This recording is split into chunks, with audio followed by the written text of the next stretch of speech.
What's going on there? Yeah, so I was kind of inspired by this month's topic because I think probably everyone sees, often like the LinkedIn post or the Facebook post where it's like, oh, everyone can tell you're using AI to write your content and it's AI slop and all this stuff, which I think to an extent is true, right? Like there's certainly, content that we consume that you can tell right away is written from AI. But I think those kinds of headlines and articles are kind of missing a larger opportunity for people here, because there is a way to use AI in creating your content that creates good, valuable educational content. In a way that is time saving. And we know from studies that, a lot of advisors when it comes to marketing struggle with having the time to do the marketing activities that they want to do on a regular basis. And creating content is one form of marketing that, most people are putting into their marketing calendar for the year. So I think just writing off saying that you can't use AI to create good content is kind of a broad statement that is not true at all. There's certain things that you can do um, to use AI effectively to create content that is true to your brand and your voice and is informational and valuable for clients and prospects. And so that's kind of where I'm coming from with this. We're seeing all the headlines about AI slop and like Yeah. everyone sounds the same. And how can we kind of take that and say, all right, well, how do we actually use these tools to make our content good? And so we can create content more quickly and get it out there in various formats in a way that makes sense for advisors marketing. So before I get into specifics, Sean, anything you want to add on that Yeah, front? well, first I wanted to tag on to your statement about what people are hearing. Everything you've ever heard about AI over the last 2 years, whether it was true or not back then, is highly likely that it's not true now. I cannot underestimate the degree to which the AI models, the models being things like ChatGPT or Gemini or Claude from Anthropic, how much better they are getting almost every week. Last summer, all the big competitors in AI all released what's called reasoning models. And this was a step change. This wasn't an incremental change. So any thoughts you had about hallucination or poor writing or whatever, or on any topic, frankly, your opinion or other people's opinions 18 months ago, 12 months ago, whatever, it's just simply not the case. It's simply not the case. We follow this stuff very closely, and while there were a lot of legitimate concerns about that sort of thing 2 years ago, not now. Now, the other aspect of it is you'll still continue to get AI slop in your marketing content if you don't know how to do it. These are very, very powerful tools. You don't have to go back to graduate school to learn how to use them, but you do need some basic guidelines and some training. Anybody on this call who's a Horsesmouth Master member, you have access already by virtue of your master membership to our AI for Advisors Pro website, which just on the topic of marketing, we're just completing like I think a 12 session series that we started in December, stepping everybody in the program through how to use AI in your marketing and how to use it effectively. Now, getting back to the writing piece, you just have to know you have to know how to do it. You have to know how to use it. And it's not super complicated, but we are really talking about co-writing. And so people need to get their head around that. You're not handing your writing over to AI, but you're leveraging AI. It's augmenting your abilities.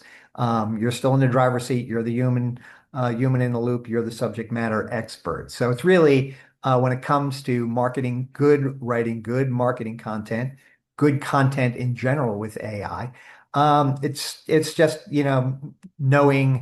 knowing how to do it, and it's not that complicated. Thanks, Sean. Yeah, and I want to focus on kind of two different ideas here. We could spend a lot of time talking about, how to create good marketing writing with AI. And we do that in our AI course and our AI for Advisors Pro. We don't have time to cover every single specific item today, but I do want to give everyone here kind of like two quick ideas that I think can at least Great. improve, your writing with AI without doing too much, legwork or back end work to get to that point. Number one, I think the first kind of concern that people have with AI writing is like, oh, it's going to sound like anyone wrote this, right? It doesn't have my voice, it doesn't have my tone, how I write things, my brand, and if I publish this, it's going to just sound very generic, and like any advisor could have written it, and you could find it on any advisor's website. And that's number one, like what we want to avoid here, because there's this tool, like Sean was saying, is so powerful, and if you use it right, you can have it right in your voice where it sounds like you went ahead and wrote it. So I think the first thing I want to share, or first tip, is that if you are looking to use AI as a writing partner, like Sean said, or you're going to co-write with AI, you're not just asking it to churn out this content for you, you really need to be sharing some of your own writing samples with the tool. So if you want to create like a writing project, if anyone is unfamiliar with how like ChatGPT or Claude work, there's things called projects within them, which are kind of like mini folders where you can do multiple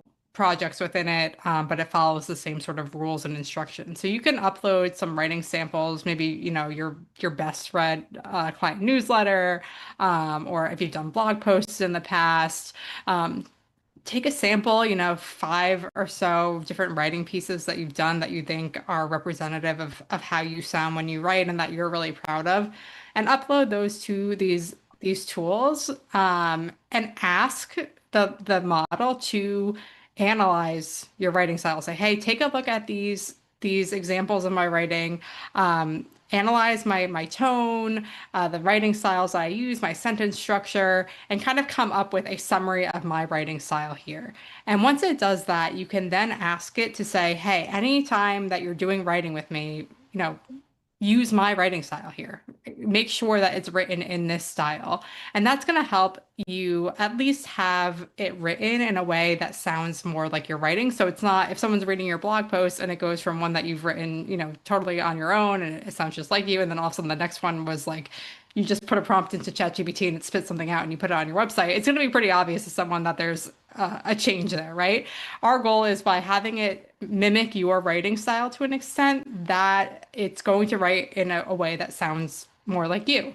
So that's kind of number one, right? And during our program, we have a whole writing style quiz that people go through. Like this is a really important part of doing any sort of writing with AI because we want to avoid it sounding like anyone wrote it. We want it to sound like, Benet wrote it or Terry wrote it. We want it to sound like each person there. So number one is giving it a little bit more insight into how you sound when you write. It's going to vastly improve the output you get. Even if you just do that, you're going to get much better results. And then you can kind of edit further from there.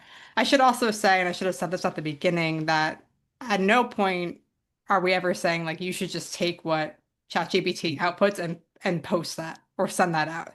You still need to be the human involved here. You need to edit it heavily. There are, things that you'll want to look out for in writing that, again, are kind of like these AI signs. Although I think to Sean's point, I agree that it's gotten better at kind of avoiding some of that stuff now than it was even 6 months ago.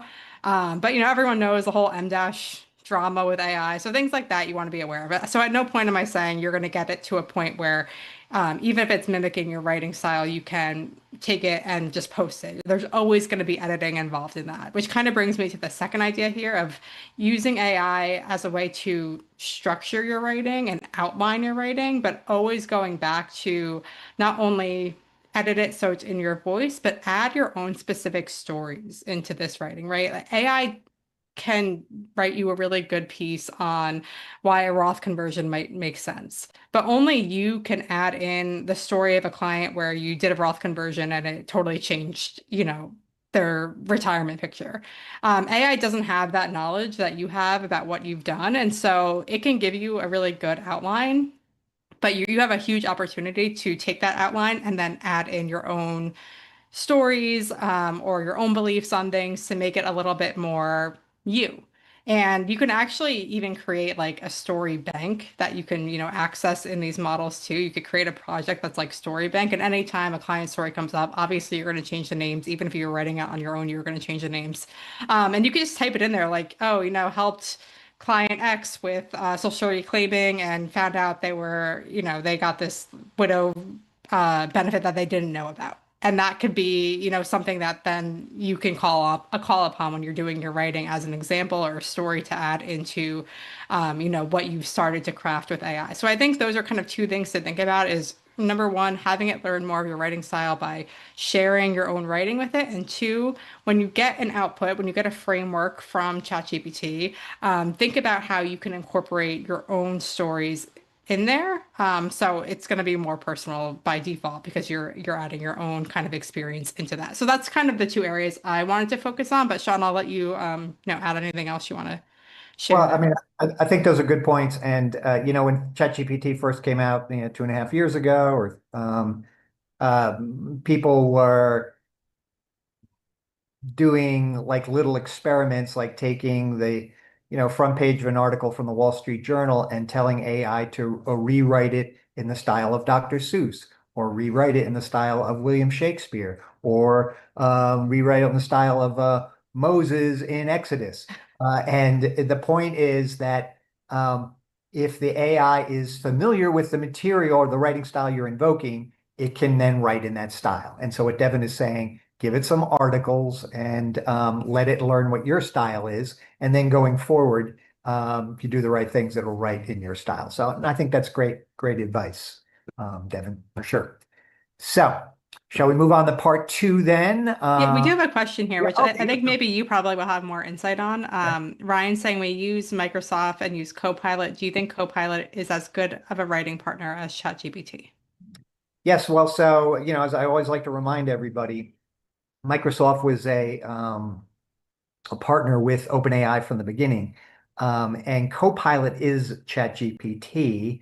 It's just been massaged and made Microsoft's property. So um, uh, you're it's the same tool, it's the same model. But I'm sorry, what was exactly the question relating to the writing Um, styles between the different do you models? think Copilot is as good of a writing partner as ChatGPT? Yes, I think it can, and especially if you follow the kinds of recommendations that we're making in terms of training it on your writing. Now, if you have access to both, I like ChatGPT because it's easier to access some of the behind the scenes um, fields or areas that you can give the AI information about yourself. It's easy to do that. It's in the personalization. You go down to personalization, custom instructions in ChatGPT. Very easy to get there. With Copilot, depending upon what version of Copilot you have, it can be a little more difficult to access that sort of stuff. But generally speaking, you should be getting the same. You should be getting the same writing quality from Copilot as you're getting from ChatGPT, except for that there are these different models that ChatGPT keeps coming out with that aren't necessarily flowing back into Copilot now because they're kind of going their way. Microsoft has like a 25% stake in ChatGPT. Microsoft is actually rolling out a big collaboration with Claude, which is made by Anthropic, the AI company whose name you've heard in the news the last couple of weeks. And Claude as an AI model tends to be a better writer. I happen to like it. I use ChatGPT and Claude for my writing all the time. And so now it seems that Claude is going to be embedded into Copilot or into the Microsoft suite. So if you're using Copilot, you may have some future opportunities to start using Claude within Copilot for your writing. And you should experiment around. Everybody should experiment around because you can get, free access to these things. You should never build your business on the free models, but you can toggle over to Google Gemini, toggle over to Claude Anthropic.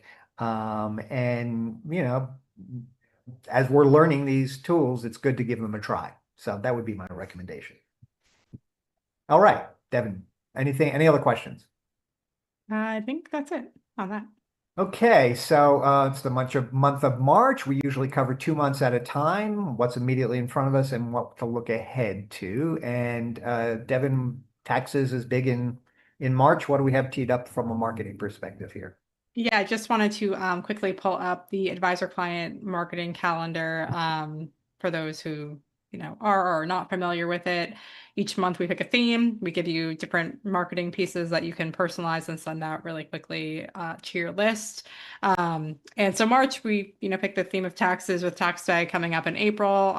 People are just hearing things about taxes. It's timely marketing, and that's always an effective way of marketing. So we always include an article reprint for the month, which you can send out. This one is essential tax tips for IRAs. It goes through kind of the complicated tax rules around IRAs and things that clients should keep in mind to avoid costly penalties or paying extra taxes that they don't need to.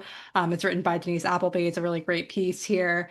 So that's something that you can send out. And then also, I did want to bring up our client letter too. We don't often talk about that during these meetings, but I think this is a really going back to, having, writing to share and to send out. If you're someone who hasn't had time to write a client newsletter themselves, these client letters are really great pieces here that you can personalize and send out.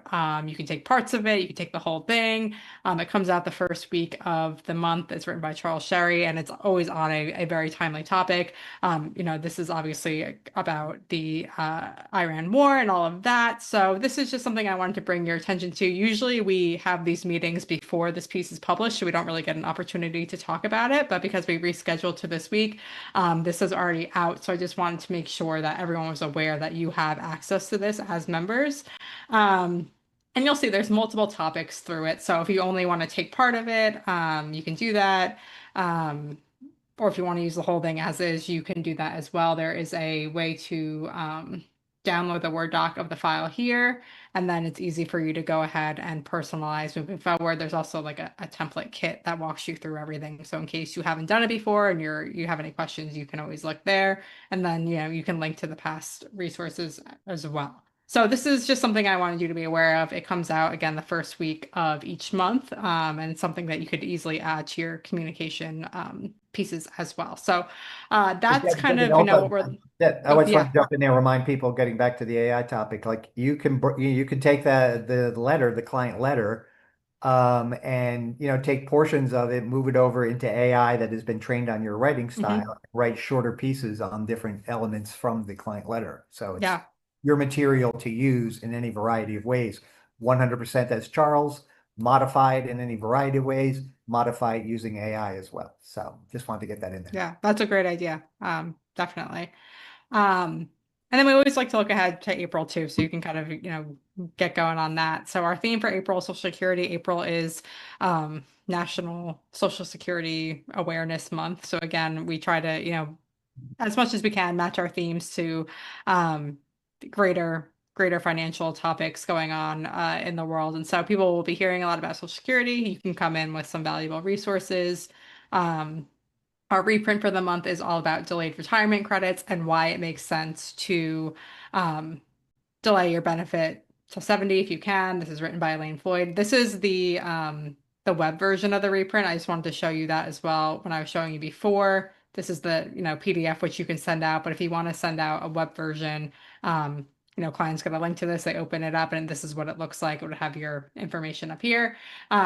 But this goes through delayed retirement credits and what that looks like in different Social Security scenarios. Again, written by Elaine Floyd. So this is another great piece. And then also I want to take a moment to just talk about if you want to do an event for April, looking to do a Social Security event could make sense. Uh, we have the CPE presentation, which you can give to CPAs and they can get credit for attending.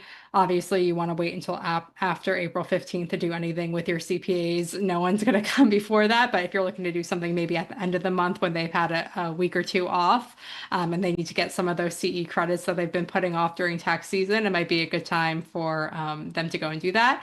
So if you're not familiar, through your advisor client membership, we have, I think, 6 or 7 presentations that are approved by NASBA for CE credit, CPE credit for CPAs. So if you just do some paperwork and you go ahead and present to CPAs, they can get 1 hour of credit for being at your presentation, which is a great way to build relationships with CPAs. They need this education.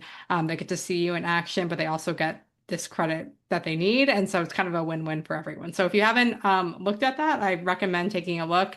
Maybe you want to plan something for April, May, or June for CPAs now that they're coming out of busy season. So that is what I wanted to talk about for the next few months. All right, very good.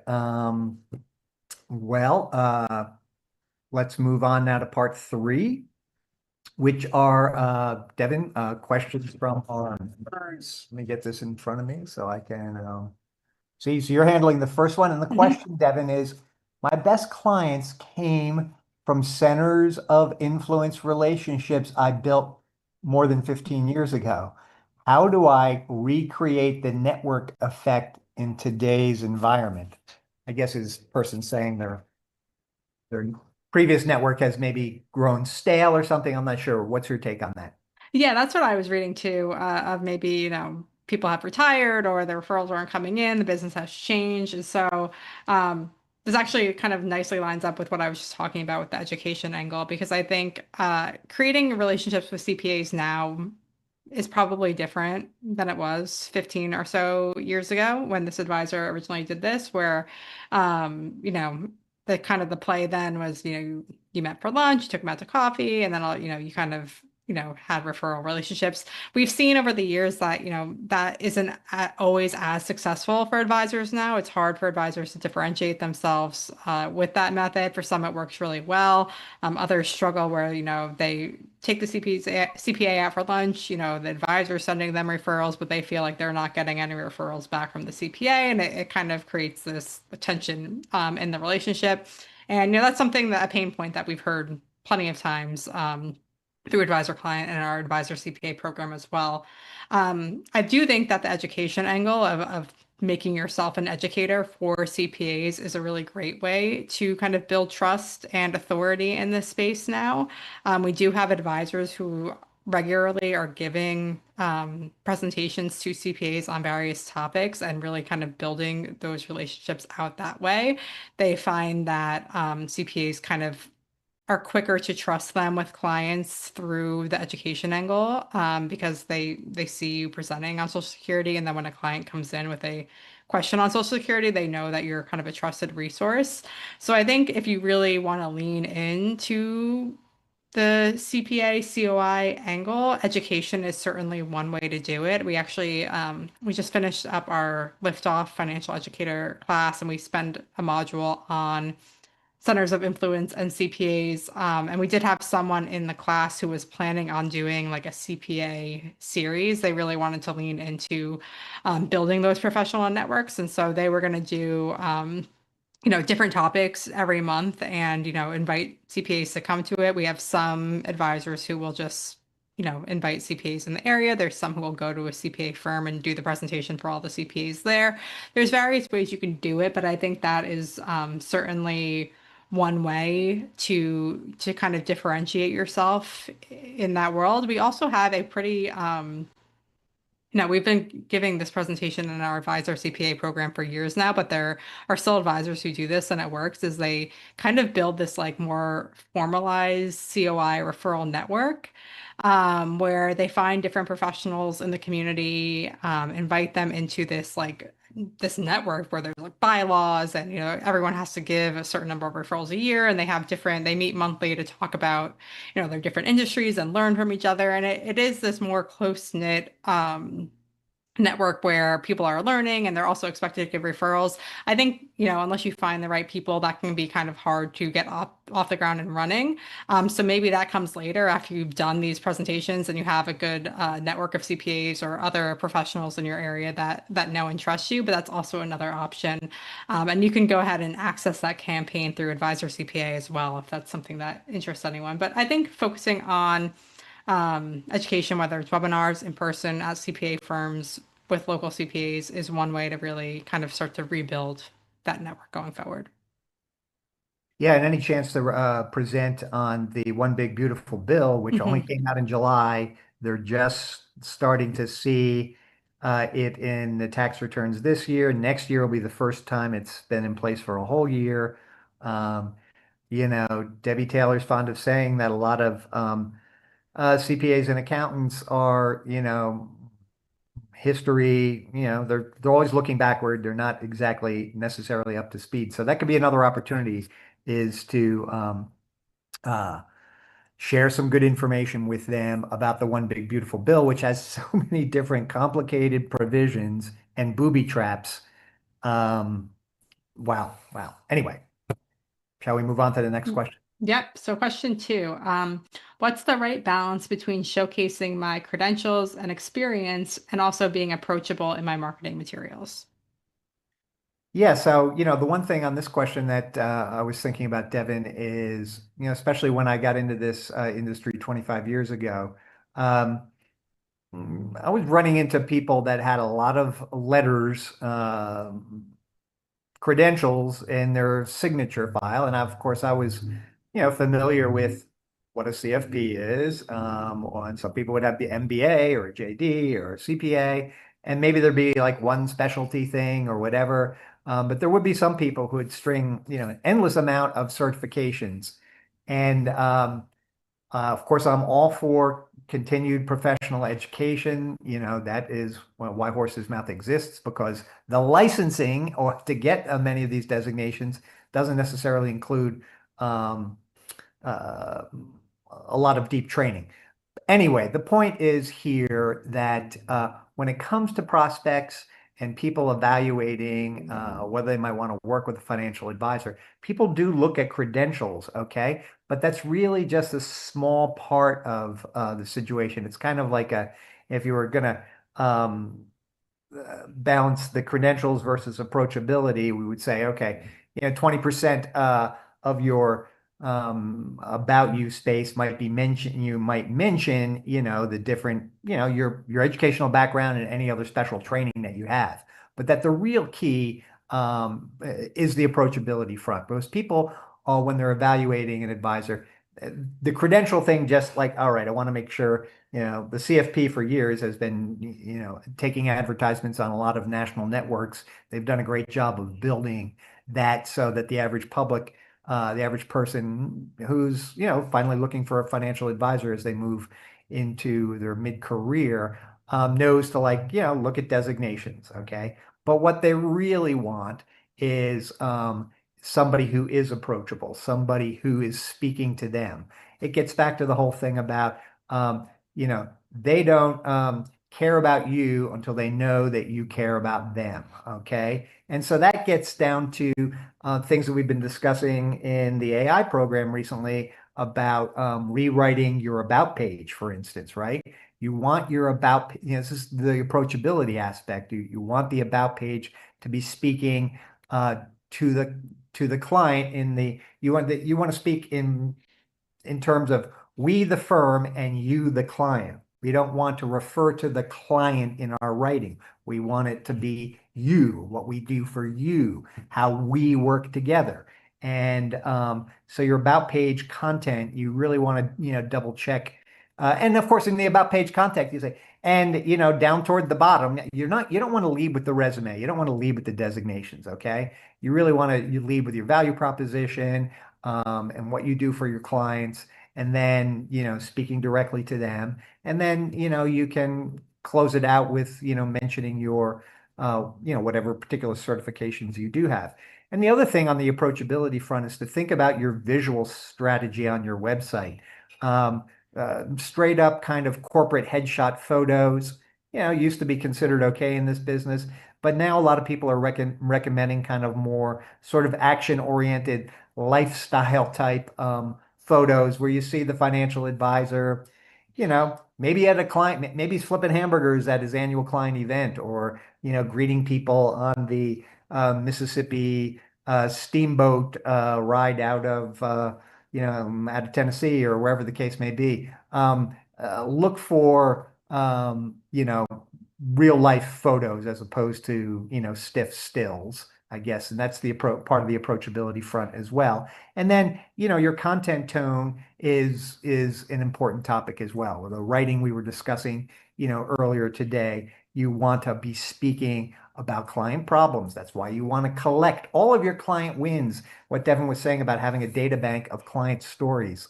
Those are the kinds of things that you would want to integrate and make reference to in your marketing copy that would include, some of your designations. So I think a little bit of the designations, more about you, more about the clients, always about the clients though. Don't lead too much with we. It's really about you. We want to work together with you. All right. I think that wraps it up. Devin, any Yep. questions? I don't think so. I think that's it. Okay, everybody, thanks for being here. Have a good month. We'll see you. It's gonna be April soon enough. Sounds good to me. Talk to you later.